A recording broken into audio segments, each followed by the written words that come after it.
गोविंदाय नमो नमः। आज मैं जान गई आप वही श्री कृष्ण हैं जो वासुदेव और देवकी के गर्भ से पूर्ण ब्रह्म के द्वारा पूर्ण ब्रह्म स्वरूप अवतरित हुए हैं। इसलिए हे नंद बाबा के आंगन में खेलने वाले कन्हैया, हे गोविंद, हे गौओं का वर्धन करने वाले गोविंद, मैं तुम्हारी शरण में हूँ, तो मैं तुम्हें साष्टांग प्रणाम करता हूँ। बोलवा के बिहारी लाल की। आज तो भगवान जान गए, आज भगवत्ता चलने वाली नहीं है। आज भक्त समझ गया, अब तो माया से हटा दो, सारे पर्दे हटा दिए और आज प्रेम से आशीर्वाद दिया अपनी बुआ को और सभी को। और क्या कहा, हे बुआ, आज तुम्हारा मेरा संबंध एक भक्त और भगवान का है, तुम मांग लो तुम्हें क्या चाहिए। कोई संसार में ऐसी स्त्री नहीं हो सकती माता कुंती की तरह मांगने वाली। कुंती ने क्या मांगा, विद्या संतुना सस्वत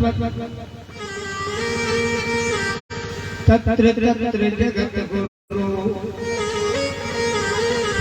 हे दीन बंधु दयालु, हे करुणा निदान, हे कृपा के सागर, हे पूर्ण ब्रह्म परमात्मा, पल पल पर रक्षा करने वाले, पल पल पर हमारी देह की रक्षा करने वाले, मुझे क्या देना चाहते, मैं चाहती हूँ हे जगत गुरु, मेरी आत्मिक इच्छा है कि आप हमारे साथ कब तक रहे।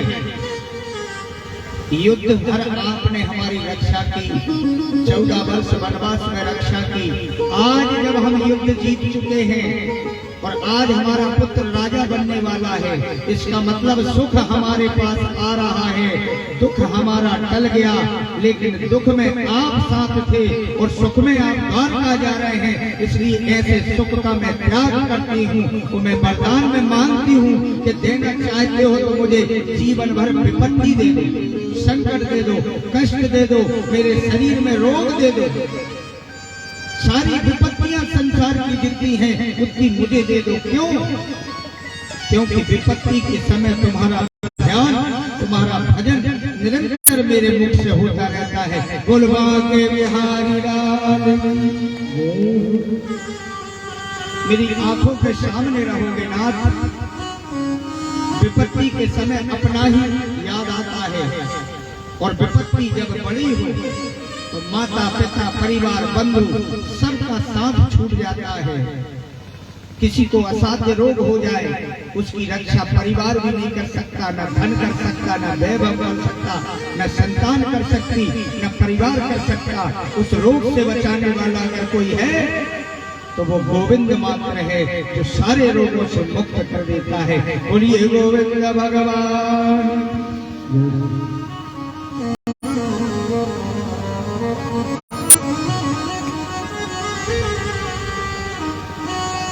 भगवान आते हैं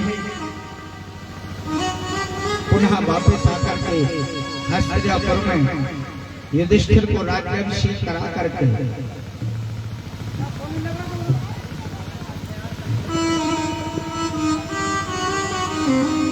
जैसे सैया पर लेटे हुए पड़े हुए हैं कौन, भीष्म पितामह दक्षिणायन का इंतजार कर रहे हैं। आज युधिष्ठिर को बड़ा दुख हो रहा है, भले ही राज्य सिंहासन पर बैठा है, लेकिन दुख किस बात का है।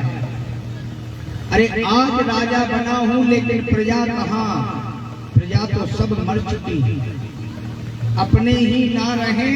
ऐसे धन का क्या अर्थ है, ऐसे वैभव का क्या अर्थ जिसमें अपनों का साथ छूट जाए। कितनी हत्याएं, कितने वध किए, कितने महाभारत के युद्ध में कितने अपने साथ छूट गए, गुरु का साथ छूट गया, मित्र का, भाई का, दुर्योधन जैसा भ्राता, भले कैसा भी हो लेकिन था तो भ्राता।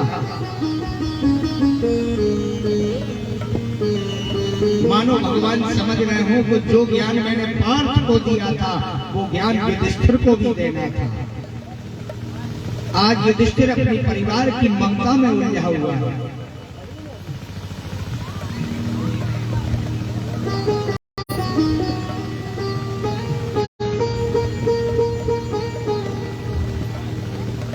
युधिष्ठिर को पूर्ण ब्रह्म परमात्मा समझा रहे हैं। इसके बाद युधिष्ठिर की बुद्धि में नहीं आ रही है बात। उसे बड़ा दुख है, बड़ा खेद है,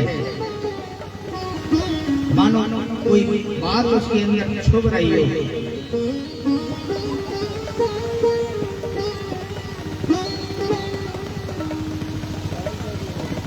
तो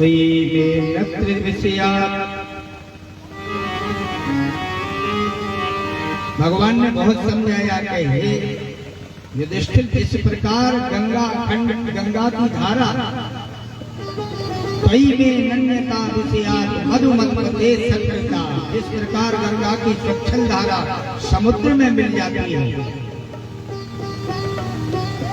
इसी प्रकार ये बुद्धि धीरे धीरे करके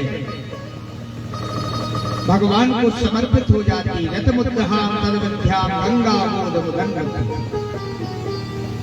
इसलिए खेद मत करो। यथा पंकेन पंकाभा सूर्याभा सुरत्रतम, जैसे कीचड़ में गदला जल होता है,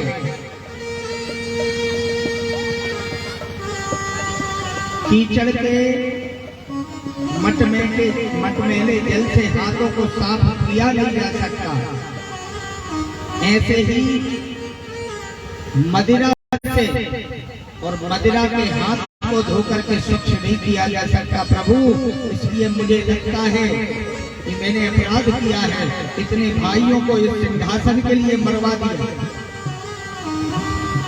भूत हत्या तदेवे काम यज्ञे मातुमर्हति। अब मैं क्या करूं?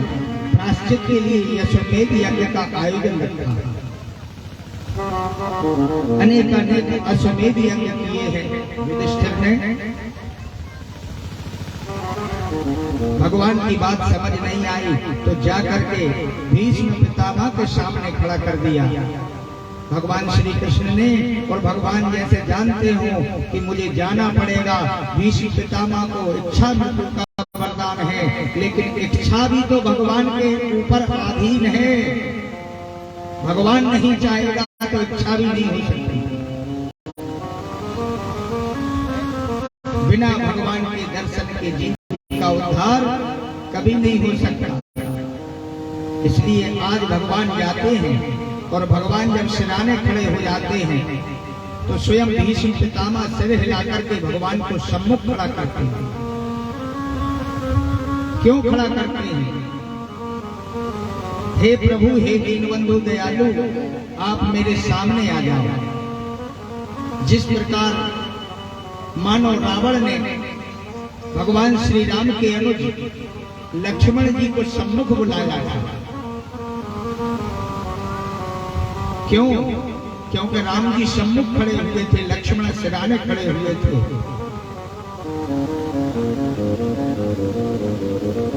इसका रहस्य जानते हैं आप? रावण ने लक्ष्मण जी को सम्मुख क्यों बुलाया? क्योंकि राम पूर्ण ब्रह्म परमात्मा है, वो ज्ञान का स्वरूप है। और लक्ष्मण तद वैराग्याया, लक्ष्मण जी वैराग्य स्वरूपा है। तो भक्ति महारानी को तो रावण प्राप्त कर चुका था, ज्ञान से परिपूर्ण पूर्ण ब्रह्म ने कर दिया था, लेकिन वैरागी नहीं हो पाया जीवन में। वैरागी अगर हो जाता तो कभी भगवान से द्रोह नहीं कर सकता था, लेकिन इसीलिए लक्ष्मण जी को सम्मुख खड़ा करके उसने वैराग्य को भी प्राप्त कर लिया। मरणासन्न अवस्था में जिनका दर्शन हो जाए वही गति प्राप्त होती है। अगर पूर्ण ब्रह्म का स्मरण करके जाओगे तो वैकुंठ जाओगे, देवताओं का स्मरण करके जाओगे तो देवलोक जाओगे। मनुस्मृति मना के अनुसार मानवीय स्मरण करके जाओगे तो मानव बनोगे। किसी जीव का, पतंगे का, किसी जीव जंतु का स्मरण करके जाओगे तो उसी समय जीव जंतु बन जाओगे।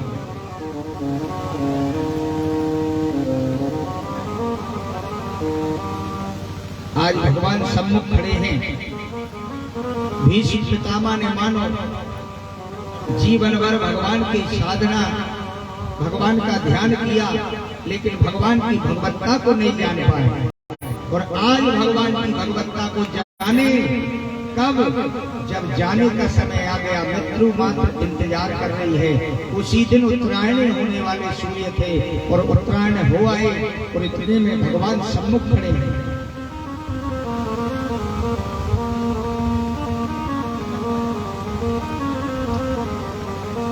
जिस समय भगवान का भान हो जाए वही सवेरा समझो और वही जन्म समझो।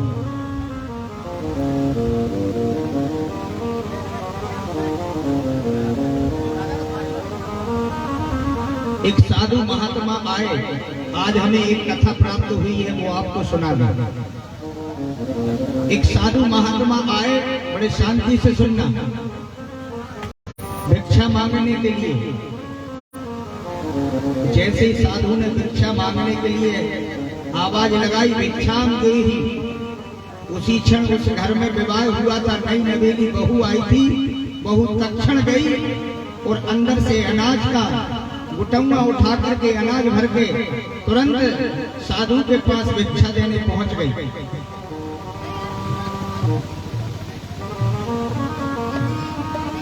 और उसने उस साधु से कहा कि साधु तुम्हें बड़ी जल्दी है। तो साधु ने कहा कि समय नहीं है मेरे पास, वक्त नहीं है, इसीलिए तो जल्दी है। तो कहा कितनी आयु है तुम्हारी?